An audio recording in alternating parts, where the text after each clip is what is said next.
পাকিস্তানের 4টি প্রদেশে ভারী বৃষ্টি ও হঠাৎ বন্যায় গত 2 দিনে অন্তত 32 জন প্রাণ হারিয়েছেন।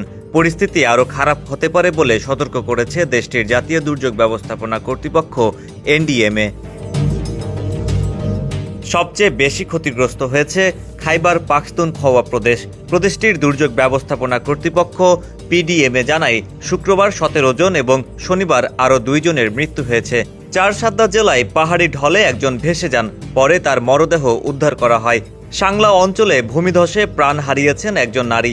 এছাড়া 6টি বাড়ি সম্পূর্ণ ধসে গেছে এবং 50টির বেশি আংশিক ক্ষতিগ্রস্ত হয়েছে।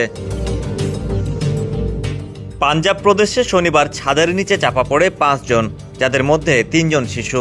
আহত হয়েছেন আরও 20 জন। সবাইকে হাসপাতালে ভর্তি করা হয়েছে এবং তাদের অবস্থা স্থিতিশীল রয়েছে বলে জানিয়েছেন স্থানীয় কর্তৃপক্ষ। বেলুচিস্তানের জহব এলাকায় পাহাড়ি ঢলে ভেসে যায় একটি পরিবার। কোয়েটা থেকে মুলতান যাওয়ার পথে তারা পিকনিকে যাত্রা বিরতি করেছিল।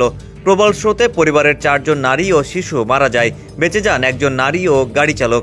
সিন্ধু প্রদেশের করাচিতে পৃথক ঘটনায় 4 জন নিহত হন, 2 জন ছাদ ধসে আর 2 জন বিদ্যুৎস্পৃষ্ট হয়ে।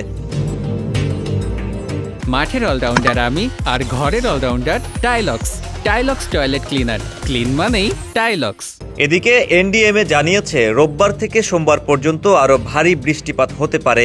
হিমবাহ অঞ্চলের হ্রদের পানি উপচে পড়তে পারে, ঘটতে পারে হড়কা বান ও ভূমিধস। শহরগুলোতে জলাবদ্ধতার শঙ্কাও রয়েছে। দেশটির দুর্যোগ ব্যবস্থাপনা বিভাগ বাসিন্দাদের সতর্ক থাকতে এবং প্রয়োজনীয় সতর্কতামূলক ব্যবস্থা গ্রহণের আহ্বান জানিয়েছে। ডেস্ক রিপোর্ট, সমকাল।